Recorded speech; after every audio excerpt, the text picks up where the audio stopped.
bonsoir les amis. Bien le bonsoir, nous revoici sur une vidéo qui va être vraiment intéressante. Je commence par le Bitcoin et je vais vous montrer trois cas précis.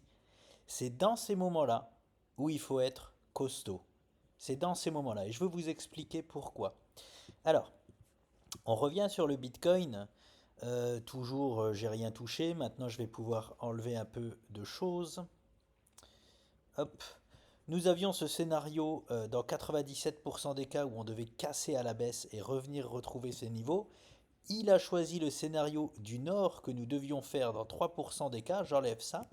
Et rappelez-vous donc ce que je vous disais au tout départ, quand on était dans cette consolidation-là en daily, je vous disais, je m'en fous complètement d'être passé cash, parce que non seulement je sais que s'il me fait ce move haussier là, je vais en profiter à droite à gauche, mais je sais aussi, moi qui à un moment donné veut passer full Bitcoin, je sais qu'il y a de fortes chances aussi, et on y arrive peut-être à ce que j'ai dit, c'est qu'on va faire ça et ça.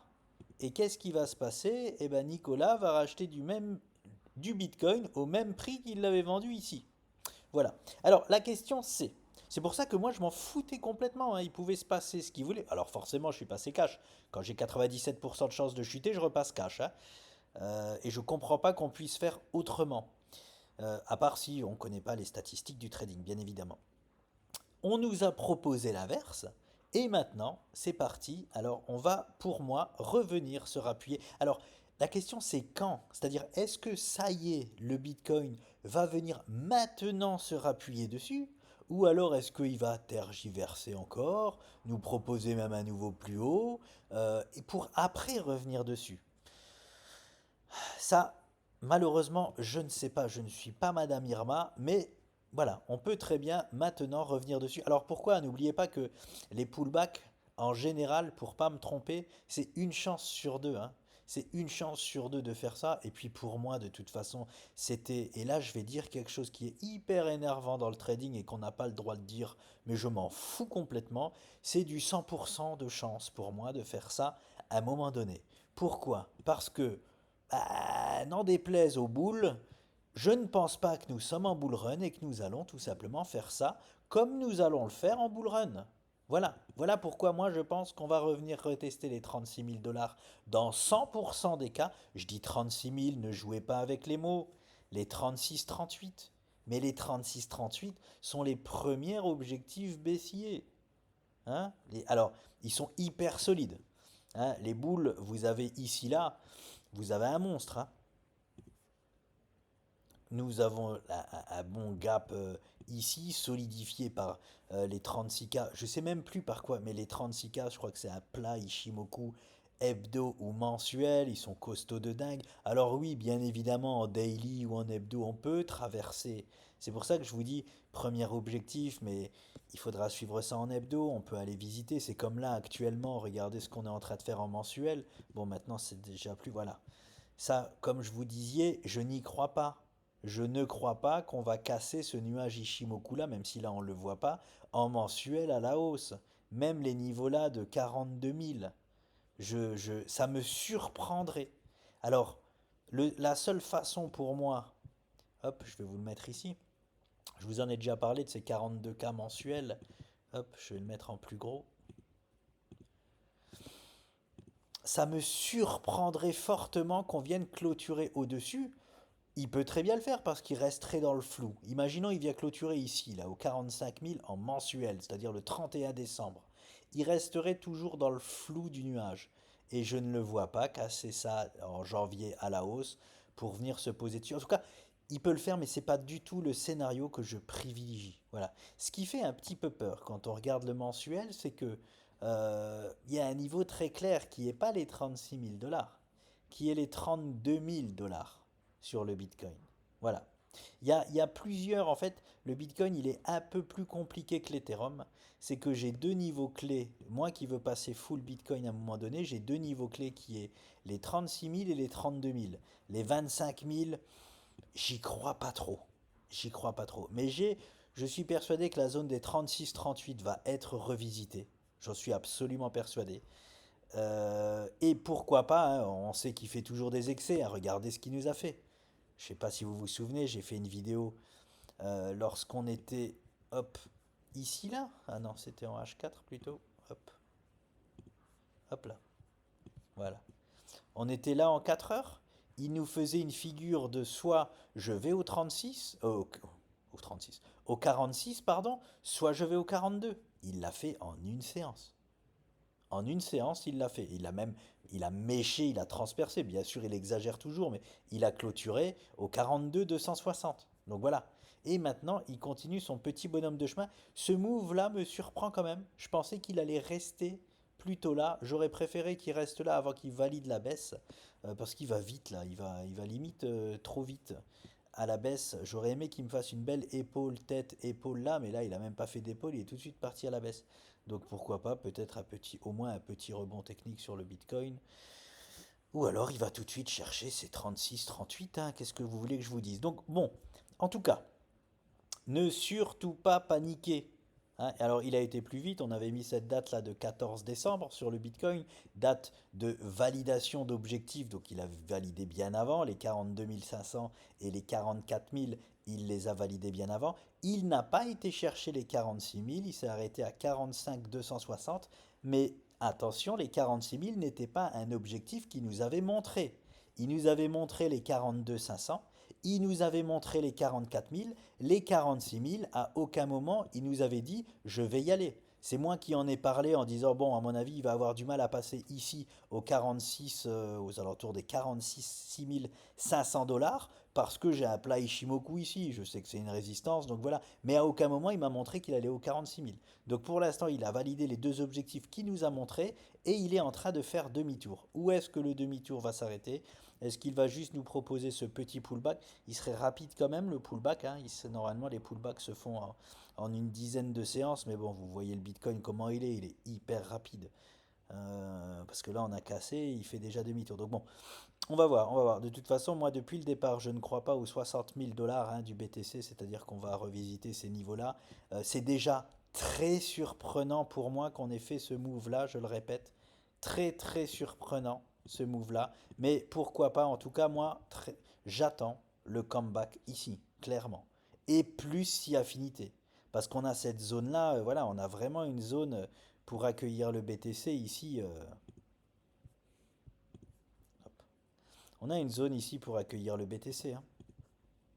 N'en déplaise aux boules, on a un beau. Voilà, on a une belle zone de. Voilà. Est-ce que ça va être le haut de la zone? Est-ce que les 36, on va s'appuyer dessus et rester dessus au contact? Oui, c'est largement possible. Je ne vois plus ces zones-là. Hein. Je ne vois plus les 16-18 000 dollars. Me faites pas dire ce que j'ai pas dit. Hein. Le scénario de 97% de chance d'y aller, c'est poubelle. C'est le deuxième scénario, tac, et retour dans cette zone-là pour mon plus grand bonheur parce que j'ai hâte de repasser full BTC. Alors, je vous montre le TH parce que le TH, c'est plus facile. C'est plus facile. Regardez comme c'est clair. Je ne savais pas qu'il y avait des futurs sur Ethereum. Alors je vais faire que analyser ça parce qu'il n'y a rien de plus pertinent que les futurs. Et on a une superbe, je remercie d'ailleurs mon associé Sandy parce que c'est lui qui m'a dit et voilà. On a justement une superbe zone là pour accueillir Ethereum. Hein.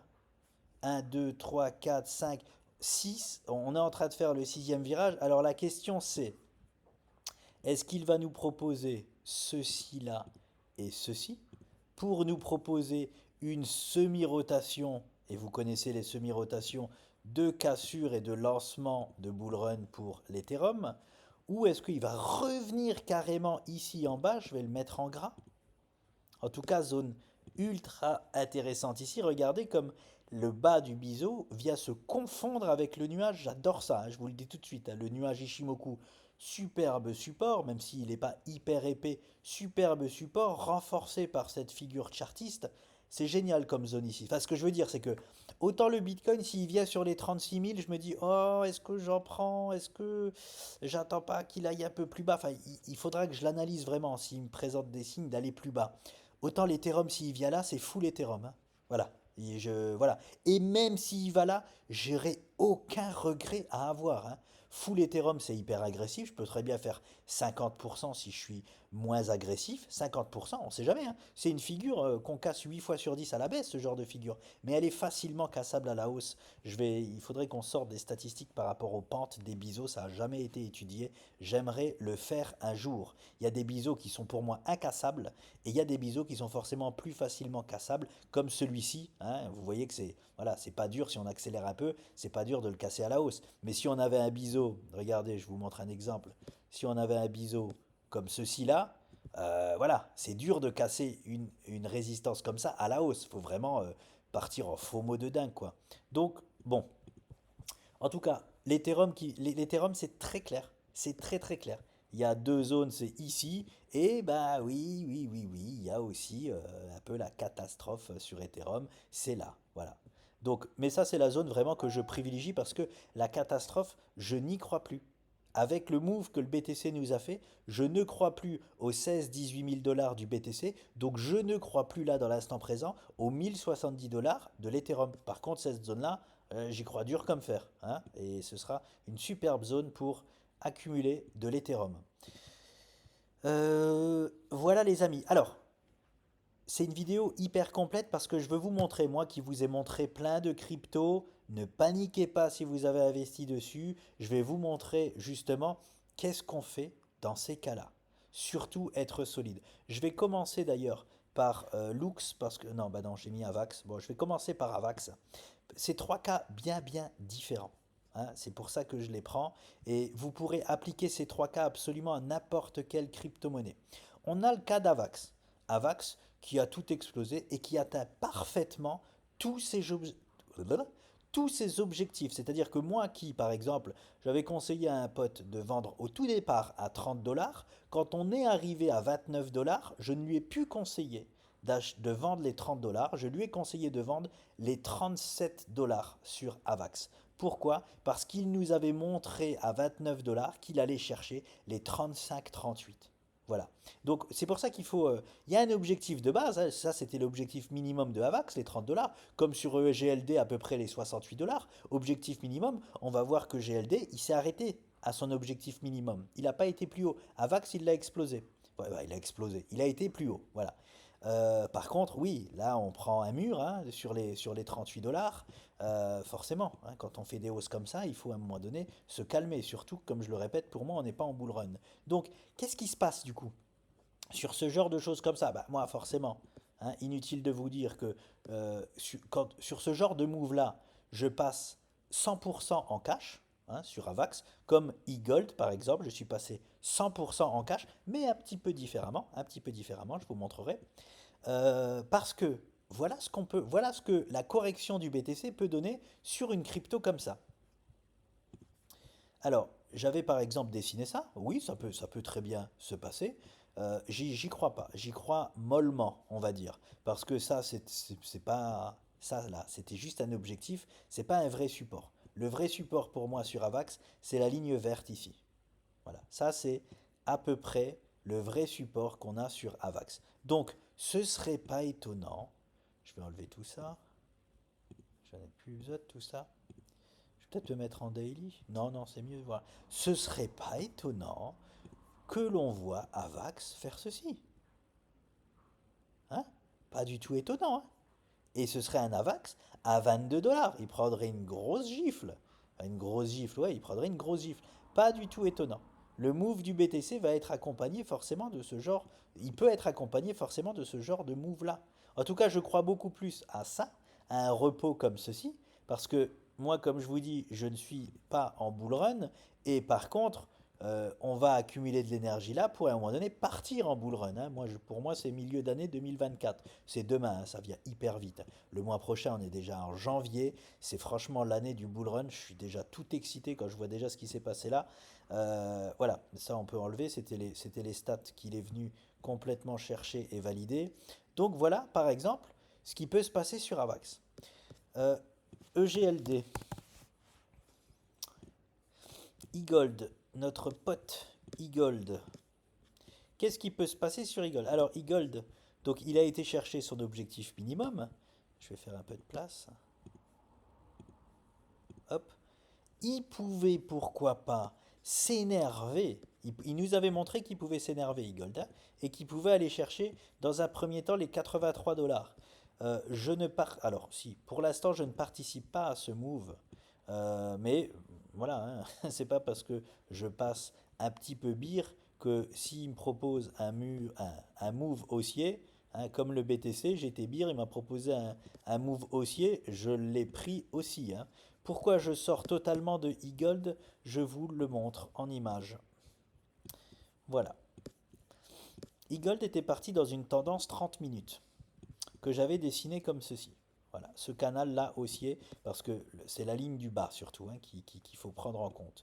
Donc, il nous dessinait une belle structure de continuation haussière. Par contre, donc j'avais fait deux choses. J'avais mis un premier rond à la base qui était, non même pas, qui était ici à la base. Il fallait qu'il y ait une réaction, elle a eu. Après, je l'avais déplacé ici. Après, là, j'ai pu suivi. C'était dans la nuit, il me semble, oui, 4 heures du mat. Là, j'ai pu suivi, j'ai découvert ça au petit matin. Les niveaux de e-gold avaient bien tenu. Franchement, bravo à EGLD parce qu'il avait bien tenu. Mais, il vient me casser ici la tendance daily. Donc, je suis sorti très exactement ici de EGLD. Parce que je voulais rester dessus au cas où il me proposait ce mouvement de hausse. Maintenant, forcément, je sors à 100% de EGLD, mais je connais un peu les cryptos. Je connais un peu les cryptos. Je vous montre ce que j'avais. Ouais, c'était. J'avais une double structure sur EGLD et on a cassé la double structure, hein. C'est pour ça que. Ouais, c'était. Voilà, c'était ça. C'était ça que j'avais. Le premier stade de la cassure, c'était déjà ici l'alerte pour dire attention, parce que c'est la zone de sortie de GLD dans ces triangles-là. C'est la zone de sortie. Il pouvait très bien faire ce move haussier là maintenant. Non, il a calé et il est retourné en bas et en plus il a cassé en bas. Donc il a cassé ma tendance plus ce triangle-là. On prend nos jambes à notre cou. Voilà. À court terme, hein, si jamais vous avez du EGLD, ne paniquez pas.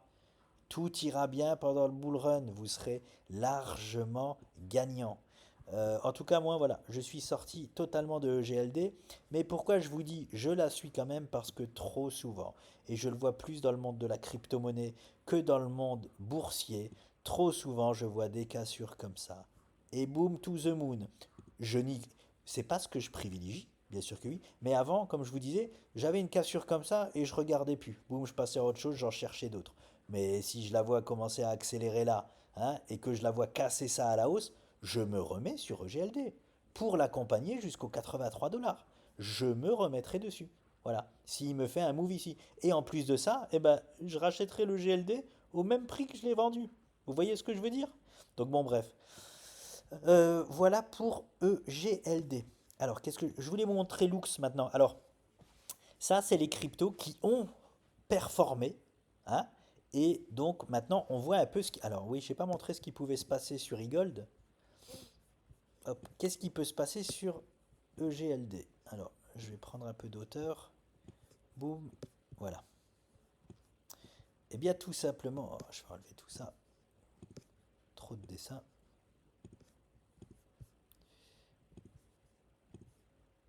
Ça se voit que je prépare pas mes vidéos? Ça doit vous saouler à un moment donné. Donc bon, euh, hop, hop. Ah, c'est les aléas du direct, hein, comme on dit. Alors, voilà. Qu'est-ce qui peut se passer sur EGL2? Zone très claire. Eagle, zone très très claire. Voilà, on a fait ce move à haussier. On a fait ici, là, une belle consolidation. Move très clair. Hop, on peut revenir visiter. Voilà, et s'endormir ici.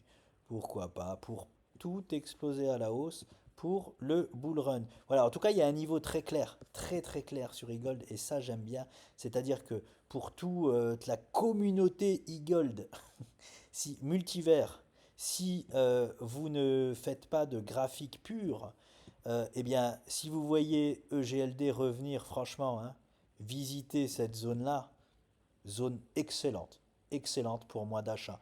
Oui, on peut très bien, ça peut très bien ne pas être la meilleure zone d'achat.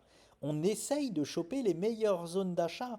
Des fois, on n'y arrive pas. C'est-à-dire que Eagle, peut-être que Finalement, il va corriger encore plus et nous faire carrément un pullback ici. Vous voyez ce que je veux dire? Eh ben, on achète là et surtout, s'il nous fait le plaisir immense de revenir ici, on rachète ici du e-gold pour le bull run de 2024. Donc voilà les amis. Lux parce que euh, je pense que des gens l'ont pris grâce ou à cause d'une de mes vidéos et c'est pas les choses qu'on aime voir. Donc c'est pour ça aussi que je fais ces vidéos. Don't panique. Tout va bien. Un truc hyper important. Tout ce que je vous ai présenté jusque-là, les cryptos que je vous ai dit potentiel x2, x3, x4, le move actuel du BTC ne remet absolument rien en question, que ce soit toutes les stats que je vous ai proposées ou toutes les performances. Ça, c'est hyper important de vous mettre ça dans la tête. Rien n'est remis en question par rapport à ça. Et là, je montre par exemple Lux. Lux, si on l'a acheté, ah purée, elle a finalement pas cassé à la hausse, c'est chiant, blablabla. Don't panique, on hold. On hold. Pourquoi? Parce que alors, enfin, moi je hold parce que bon, je connais pas la crypto, je sais c'est un risque du coup de holder, mais je peux le prendre ce risque-là. Je vais pas vendre en accusant une perte de ouais, plus que 50%. Comme je vous le disais, il y a des cryptos où on pose des choses où on peut perdre la totalité de notre argent. Sur d'autres choses, on sait très bien qu'on ne perdra jamais la totalité de notre argent, mais c'est pour ça qu'il faut bien dissocier, et je vous en ai parlé de ça, les projets qu'on ne connaît pas, qui ont très fort potentiel mais qu'on ne connaît pas, et les projets qu'on connaît et qui on sait très bien qu'ils seront là encore demain et pour très longtemps. Sur Lux, don't panique, pourquoi rien ne change sur Lux. Les 92% de casser cette structure-là à la hausse sont toujours là. Les 88% d'atteinte de cet objectif sont toujours là. Et oui, même si le BTC va aux 36 ou aux 32 000 dollars, rien ne change. Qu'est-ce que ça pourrait donner sur une crypto comme ça? C'est pour ça que Lux est un bon exemple. Ça n'a rien à voir avec Avax ou eGold. Je vais me mettre en daily. C'est là où il faut être costaud en tant qu'investisseur. C'est là, les amis. C'est pas quand tout va bien, quand tout va bien, tout le monde peut faire. Mais par contre, c'est quand ça commence à y avoir, quand il commence à y avoir des turbulences, c'est là où moi personnellement je vois si les investisseurs sont costauds ou pas. Et croyez-moi que beaucoup d'investisseurs, ils sont pas du tout costauds quoi. Dès qu'il y a un move comme ça panique, c'est fini, c'est la fin du monde. Donc qu'est-ce que Lux peut faire? Lux, il peut très bien faire ça. Très bien. Là, il essaye là. Vous avez vu là? Comme il a essayé, il essaye, là on se prend une claque, mais au final la même claque que là, la séance n'est pas encore finie. Il essaye, eh ben il peut très bien se faire renvoyer dans les cordes, venir ici. En plus, nous avons un magnifique support dynamique ici avec la MA200 que j'adore sur... c'est la MA200? Ouais, que j'adore sur TradingView, pour proposer la semi-rotation que j'adore tant et aller chercher ses objectifs. Voilà très bien ce qui peut se passer sur Lux. Ce que je privilégie pas, je vous le montre parce qu'on ne sait jamais, 1, 2, 3, 4, 5, c'est le sixième virage. Alors, ce que je privilégie pas, c'est ceci. Oh, c'est pas les dessins, je me suis trompé. Je veux mon petit pinceau. C'est d'aller retrouver là ce bas là du biseau pour après faire ceci. Ça, je le privilégie pas. Je l'ai hyper mal fait. Vous m'avez quand je préfère quand c'est en noir. Voilà. Je vais le refaire. Je vais le refaire parce qu'il est affreux. C'est ce move là, d'aller rechercher le bas du biseau pour faire ça. Je le privilégie pas. Je privilégie plutôt la semi-rotation en se servant pourquoi pas de ce support dynamique pardon, qui est tout pile en plus en forme de semi-rotation. On verra. En tout cas, rien n'a changé sur Lux, rien du tout. Et de quoi d'autre je voulais... Ah oui, je voulais parler d'un autre projet. Alors les projets sont pris au hasard, c'est vraiment pour bien que vous compreniez la différence entre quelque chose qui n'est pas du tout parti, vous avez vu, Lux, pas du tout parti, il est resté coincé là en dessous, voilà. Avax, Eagle qui ont été atteints leur objectif, voilà, deux scénarios complètement différents. Et maintenant, on en voit un troisième. Le troisième, c'est quoi? C'est par exemple ce genre de figure comme sur Uni. Hop, voilà. 1, 2, 3, 4, 5, semi-rotation, on casse à la hausse. La figure, pour moi, est très très propre. C'est pas, voilà, allez, j'aime beaucoup, j'aime beaucoup. Donc, on l'a vraiment de fort belle manière cassé à la hausse après une semi-rotation, très souvent le cas. Et maintenant, qu'est-ce qui peut se passer sur Uni? Est-ce que ça y est, c'est la fin du monde? C'était un faux départ et maintenant, ou est-ce que, tout simplement, il peut nous faire ce qu'on fait une fois sur deux, et c'est-à-dire revenir se poser sur la résistance qu'il a cassée, s'endormir ou pas, hein, on verra bien. Enfin, ouais, sur des cas comme ça, je pense pas qu'elles vont s'endormir, parce qu'elle a même pas validé son objectif ici, hein. C'est ce que je privilégie le plus, ce genre de cas, c'est qu'on vienne quand même valider avant le bull run ce genre d'objectif-là, cela-là. Voilà.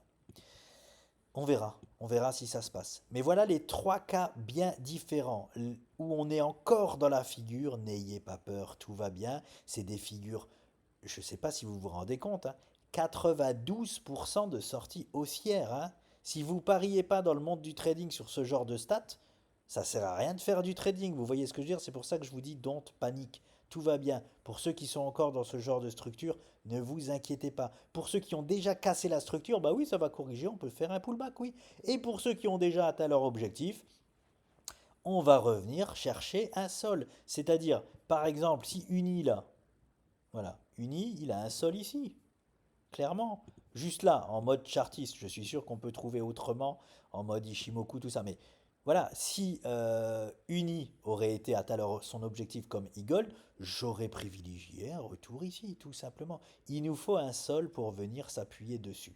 Voilà. La question c'est lequel ce sera. Donc voilà, c'était surtout pour faire un point et pour que vous ne paniquez pas, que vous restez solide dans ce genre de situation. Parce que oui, ça bouge. Oui, enfin ceux qui s'attendaient à ce qu'on allait maintenant to the moon, non, pour moi, non. Hein, et peut-être que, voilà, peut-être qu'il va pas corriger maintenant au 36-38, mais je suis quasi sûr qu'il va le faire. Voilà. Et ça, c'est, j'ai aucune stat à vous proposer. C'est la seule stat que j'ai à vous proposer, je le répète, 100% d'occurrence sur un départ de bull run après le halving, 0% d'occurrence pour un départ de bull run avant le halving. Je ne peux pas avoir de meilleur argument que ça. Donc moi, revoir le Bitcoin revisiter les 32-38, voilà, je vais prendre ce cas-là. 32-38 pour moi, c'est une zone géniale pour le Bitcoin. Voilà. C'est pas du tout étonnant, c'est standard. C'est standard parce que c'est que en mode bull run déjà qu'on devait les péter. Il nous a fait un move incroyable. Tant mieux pour nous. On s'en est mis un petit peu à droite à gauche, plat les poches, alors que c'était pas forcément prévu. De toute façon, on l'aurait fait aussi s'il avait corrigé parce qu'on aurait acheté en bas. Voilà, il faut profiter de chaque mouvement, tout simplement. Donc, je vous laisse les amis et je vous dis à bientôt.